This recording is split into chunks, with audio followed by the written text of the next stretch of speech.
Apakah orang Kristen boleh bercerai? Jawabannya jelas, tidak boleh. Nah, di sini yang perlu kita pahami, kenapa tidak boleh? Karena pada kenyataannya, ya di dunia ini begitu banyak orang Kristen yang melakukan perceraian. Nah, kenapa bisa begitu? Nah, ini yang harus kita pahami sekali lagi. Karena ya di dalam gereja sendiri begitu banyak semacam ya pandangan, ajaran itu yang berbeda-beda. Ada yang mengatakan tidak boleh, ada yang boleh dengan alasan hanya ini, misalkan karena perzinahan. Nah, ini yang harus kita coba kita gali lagi. Terus terang dalam perceraian ini gereja Katolik itu lebih jelas dan tegas. Karena gereja Katolik mempunyai semacam peraturan perundang-undangan yang disebut dengan Kitab Hukum Kanonik. Dan ini berlaku mengikat bagi semua gereja Katolik yang ada di seluruh dunia. Dan soal perceraian ini jelas dalam KHK itu tidak ada celah sama sekali untuk perceraian. Karena mereka menganggap bahwa pernikahan itu sebagai sakramen, sarana keselamatan Allah. Jadi begitu dihargai, begitu sakral, sehingga apa yang sudah dipersatukan oleh Allah tidak bisa diceraikan oleh manusia dengan alasan apapun. Kemudian gereja Protestan terus terang ini banyak pandangan yang berbeda-beda. Ada gereja Protestan yang sama seperti gereja Katolik, sudah menutup perceraian itu tidak ada. Karena ada juga gereja Protestan yang ya boleh bercerai dengan alasan ABCD, misalkan karena sudah berzina. Kemudian ada juga gereja yang memperbolehkan begitu saja, begitu mudahnya. Nah, ini yang harus kita lihat kembali. Maka sebagai orang Kristen, kita mau tidak mau, ini harus kita merujuk pada kitab suci. Bagaimana? Apa yang dikatakan dalam kitab suci? Dalam kitab suci ada beberapa ayat memang yang menyinggung soal perceraian. Ada banyak. Namun ada ayat atau perikop yang sering dijadikan semacam rujukan dan itu sangat jelas. Terutama di sini ada Matius 19, 1 sampai 9, kemudian juga Markus 10, 1 sampai 12. Itu lebih jelas. Kalau kita lihat dalam perikop tersebut, sebenarnya diawali dengan pertanyaan orang Farisi yang bertanya kepada Yesus, apakah suami boleh menceraikan istrinya? Nah, di sini sebenarnya pertanyaan orang Farisi ini bukan sekedar pertanyaan, tapi lebih ingin mencobai Yesus, ingin menjebak Yesus. Karena dalam pandangan orang Farisi soal perceraian ini lebih berpedoman pada apa yang dikatakan, apa yang diizinkan oleh Musa. Ini bisa kita baca dalam kitab Ulangan. Nah, tapi Yesus karena sudah mengetahui maksud orang-orang Farisi yang bertanya itu, Yesus malah semacam membuka, menjelaskan kenapa Musa itu memberi izin. Maka di sini Yesus dengan semacam memberi penekanan yang sangat keras. Yesus mengatakan karena ketegaran hati mula Musa memberi izin perceraian itu. Nah, kemudian jawaban Yesus yang lebih luas lagi, Yesus mengatakan bahwa Sejak awal dunia, Allah menciptakan laki-laki dan perempuan. Kemudian laki-laki akan meninggalkan ayah dan ibunya. Selanjutnya bersatu dengan istrinya menjadi satu daging. Mereka bukan lagi dua, tetapi satu. Maka apa yang disatukan oleh Allah tidak bisa diceraikan oleh manusia. Di sini jelas bahwa sejak awal Allah itu telah terlibat dalam pernikahan itu. Maka pernikahan itu sebenarnya merupakan suatu persekutuan hidup di dalam Allah. Maka sifatnya dari ayat tadi jelas. Seorang perempuan, laki-laki, berarti apa? Monogami. Dan berlaku seumur hidup. Jadi tidak ada perceraian. Maka inilah yang harus kita lihat sebagai orang Kristen itu. Ini loh yang ada dalam kitab suci itu. Kalau ada pandangan yang berkembang selanjutnya, nah ini yang patut kita pertanyakan gitu.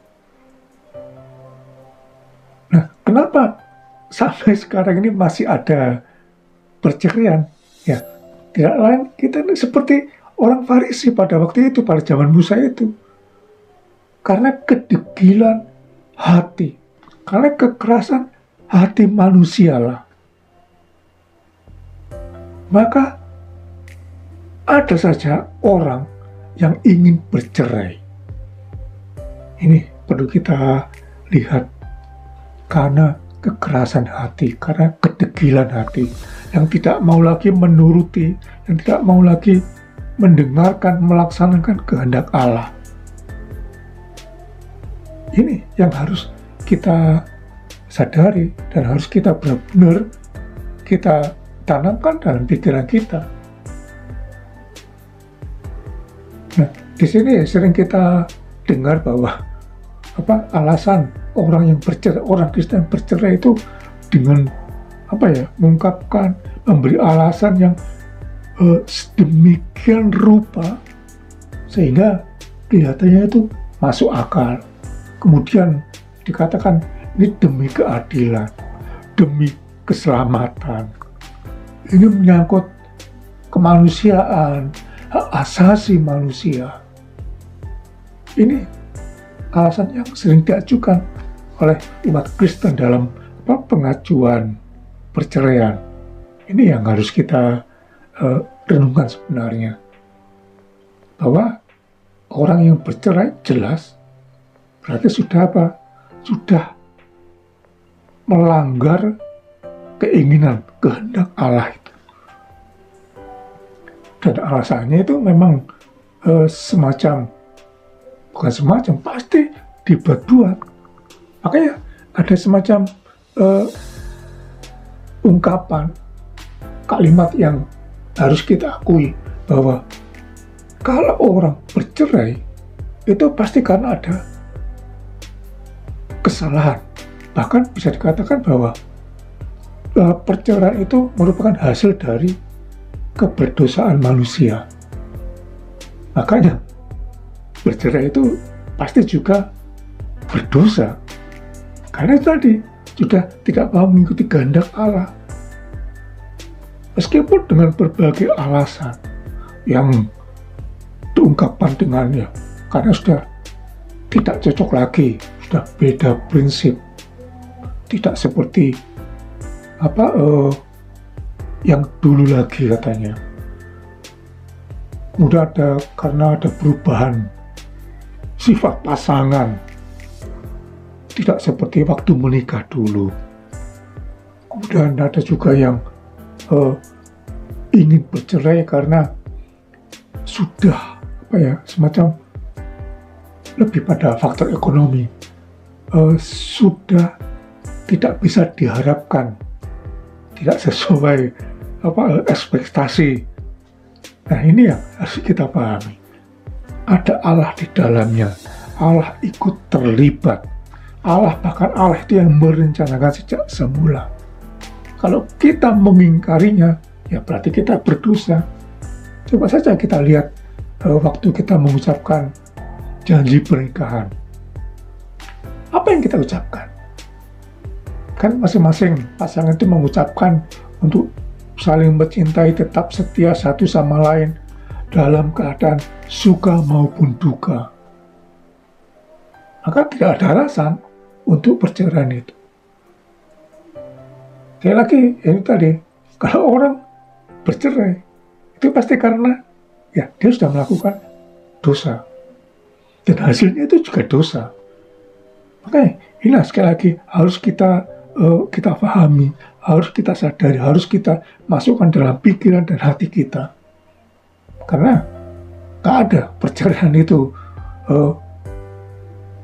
Gini, ada orang yang mengatakan bahwa untuk mengatasi, untuk menyelesaikan persoalan hidup, itu ya mau tidak mau harus bercerai katanya. Ini solusi, nggak ada solusi. Perceraian itu bukan solusi. Perceraian itu kegagalan. Kalau dalam rumah tangga ada persoalan hidup, ya siapa yang tidak ada persoalan dalam dunia ini? Persoalan tetap ada dan pasti ada. Yang menjadi masalahnya bagaimana kita menghadapi masalah itu. Dan ini yang terus terang yang menjadi saya katakan tadi dosa. Kenapa? Pernikahan tidak berlandaskan cinta kasih Allah. Sering orang mungkin pada waktu mengucapkan janji pernikahan ya happy, wah benar-benar sangat mencintai pasangan, pada ya dalam hidup selanjutnya itu sudah mulai berkurang. Padahal pernikahan itu sekali lagi, pernikahan itu Allah terlibat loh. Itu berlaku kudus loh. Bagaimana kita bisa memelihara pernikahan itu? Ini yang harus kita sadari. Maka mari kita coba untuk memahami kembali, untuk menanamkan kembali dalam pikiran dan hati kita bahwa pernikahan itu sakral. Pernikahan itu Allah benar-benar terlibat di dalamnya. Jangan sampai kita mudah begitu saja mengatakan bahwa solusi masalah keluarga ini dengan bercerai sudah. Karena melihat banyak loh perceraian orang Kristen itu sudah biasa. Enggak biasa. Itu sudah dosa. Maka sekali lagi mari kita menghargai kembali pernikahan yang sudah kita janjikan. Bukan hanya janji di hadapan saksi, tapi janji di hadapan Allah. Sekali lagi, mari kita melibatkan Allah dalam seluruh kehidupan kita. Amin.